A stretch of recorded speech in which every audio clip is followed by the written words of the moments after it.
It's the day before the Cannes Yachting Festival opens and everyone is extremely busy sorting out their exhibits. But we've been fortunate enough that the guys at Invictus are sparing an hour for us to take this new model out. That's the TT420 in a new colour, Vogue White. And as luck would have it, this gentleman here is Christian Grande. He's the designer of this boat, so we'll pick his brains in a bit. In the meantime, he's very busy, not much time to spare, so we're going to jump straight on board and take a look at what she can do.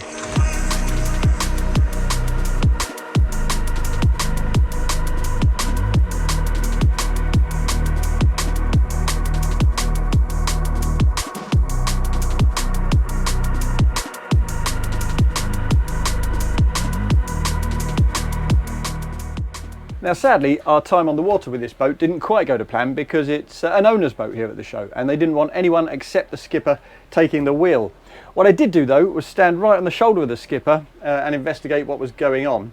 And it seems to me that this is a relatively heavy boat. It's in excess of 40 foot, it's pretty beamy, it's very well built. And we have a pair of D6 440s on sterndrives back there in the engine bay. So the top end we were seeing was 36 knots, and that's with 8 people on board and 50% fuel. It's a 1200 litre tank, so 600 litres of fuel.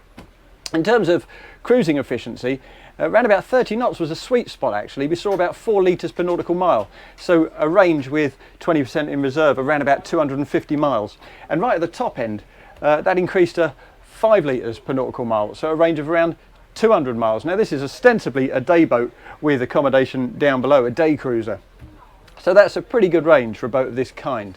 A couple of other driving traits also made themselves evident as we were enjoying our trip out yesterday.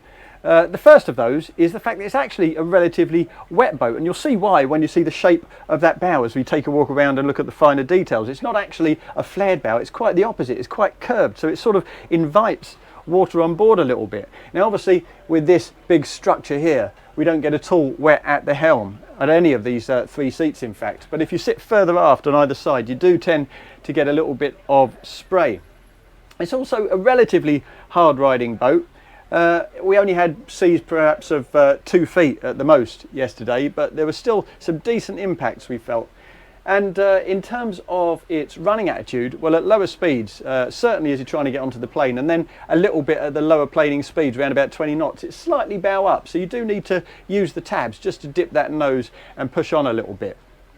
That said, it is a comfortable helm. We've got space for a pair of 16-inch plotters here. We've got a nice adjustable wheel too, so if you've got your feet up on this very comfortable foot brace, you can elevate the wheel to get them above that position.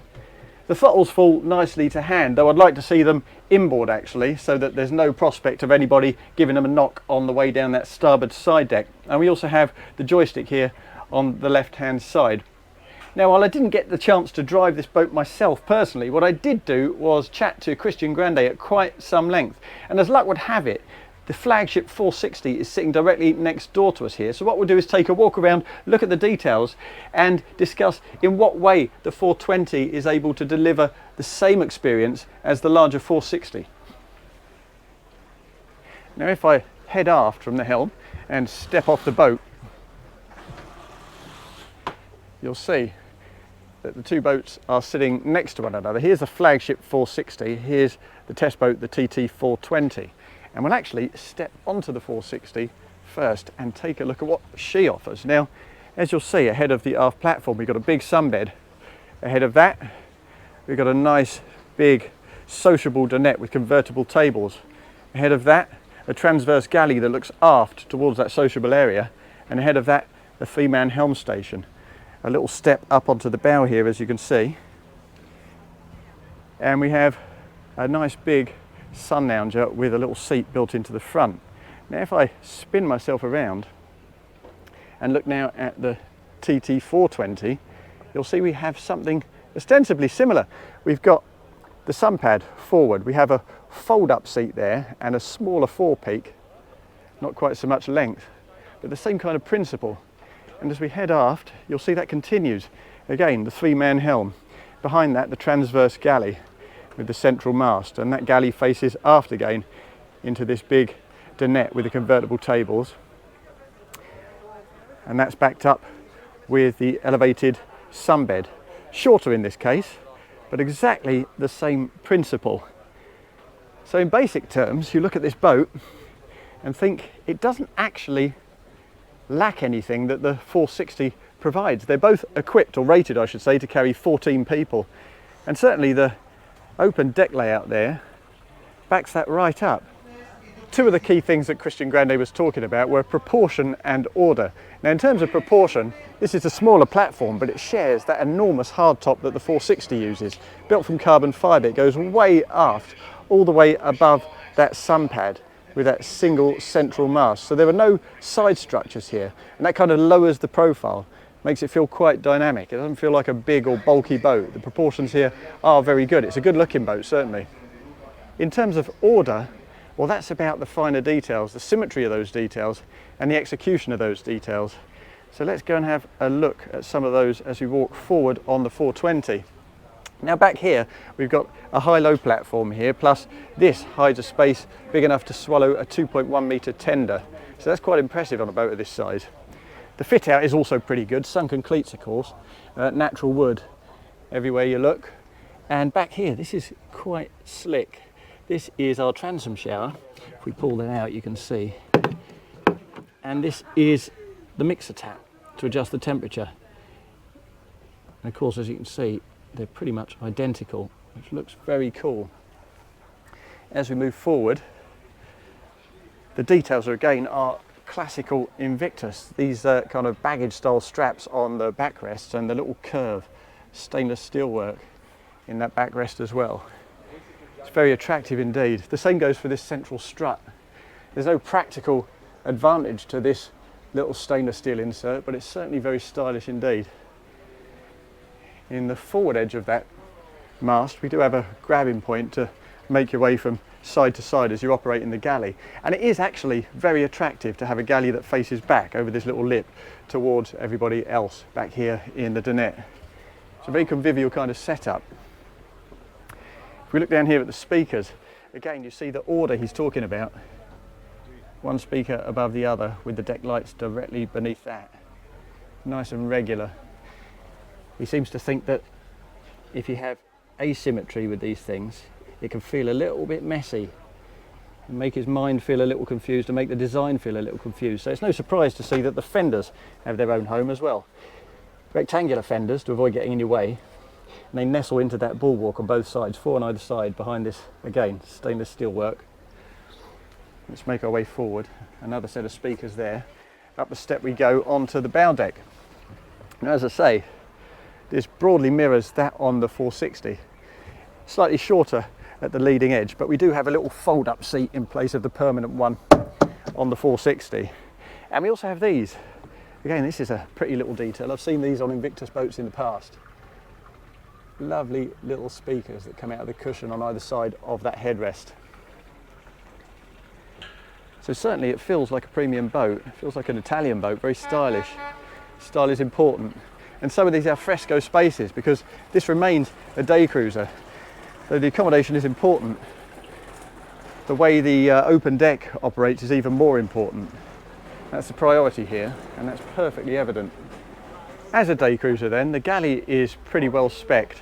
We've got a very big sink here, high quality Italian fittings again. We've got space for ice makers and fridges in there, plus additional storage beneath those helm seats. On the other side, we have quite an unusual cover, sits above the electric hob top and slots down on this piece of stainless steel there to keep it in place. And back here, these tables do of course open out, drop down into the gap, and there are infills, so you can turn this entire space into an additional sun lounger. And then of course, that most iconic element of every modern day boat, fold down bulwarks. Now you can certainly have them on both sides of the 460, and I understand that you can also opt for those on both sides of the dinette on this 420, slightly forward of where you might find them on most boats, and that makes perfect sense because it just extends this dining station out on both sides for better interaction with the water. The last place to look at here on this TT420 is the accommodation, and that's very easily accessed. There's plenty of space on the port side of the helm station, a sliding door. Down we go into a central atrium, open plan, a lounge in the bow, and here in the atrium itself we have access to the electrics panel behind that door.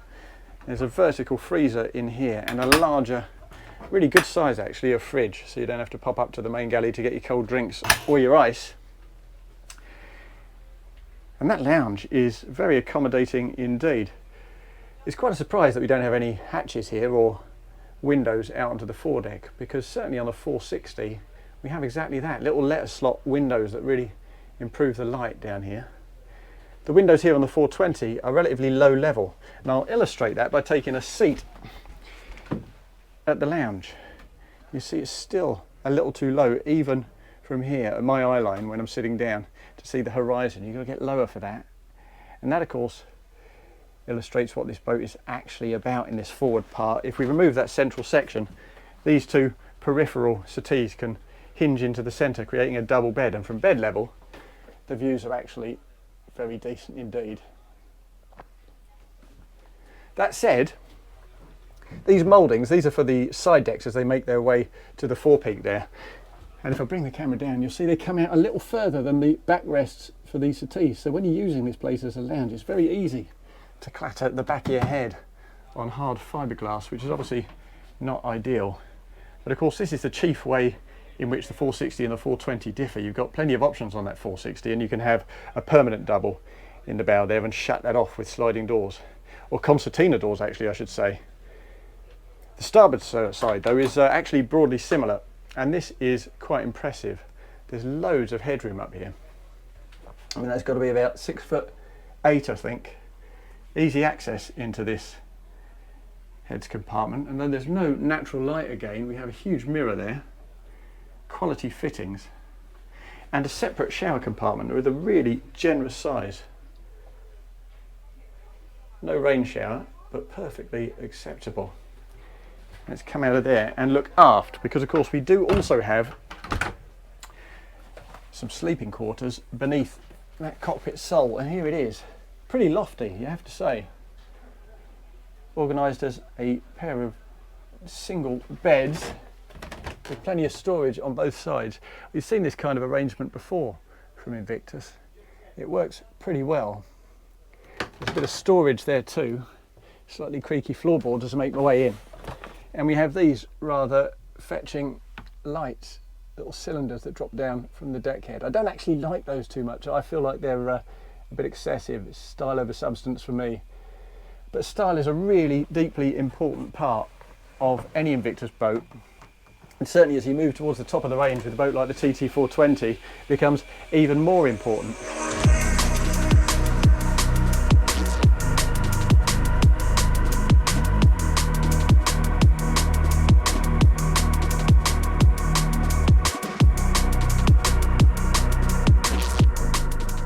So what I want to do is have a quick chat about the colour of this boat, and it seems like a fairly minor issue, but it's actually quite a major issue, both for Christian Grande and for Invictus, and specifically for this boat, because this boat is not actually a brand new model. It was introduced in January at the Dusseldorf Boat Show, and this is a new variant of that which uses Vogue White. Now let me read you a little bit from Christian Grande himself about Vogue White before we come to a conclusion about what it is that this boat offers. Now, Christian says, Vogue White represents only an apparent idea of simplicity. It is an absolutely neutral shade, and for this reason paradoxically distinguishable from other more or less characterized whites. He goes on into greater detail about the way it interacts with the various other shades around this boat, and finishes by saying, so it's the details that do the talking, making the colour scheme of this exclusive version pleasingly complex. And he reiterated all those points when we were out on the water yesterday, and it's easy to mock or criticise or chuckle at the idea that you'd spend so much time thinking about a shade of white. But it's these small details, as I say, that come together to make an Invictus feel a cut above a lot of its competition. And this boat certainly does that. But of course the key question is, does this new TT420 really justify its place in the TT range? Is it likely to convince some potential buyers of that 460 just to stop a little bit short and go with a smaller, more manageable platform? And I think it's actually a very worthwhile option in that range, because it still seats 14 people, it still sleeps 4. Yeah, the lower deck is a little less spacious, a little less versatile, and there are elements of this main deck, this alfresco deck, that feels a touch pinched compared to the larger boat. Also, if you want IPS drives, then you need to invest the extra money in the 460. But if you like what Invictus has done in the past, then this new TT420, whether in Vogue white or any other colour, is absolutely a boat you need to see.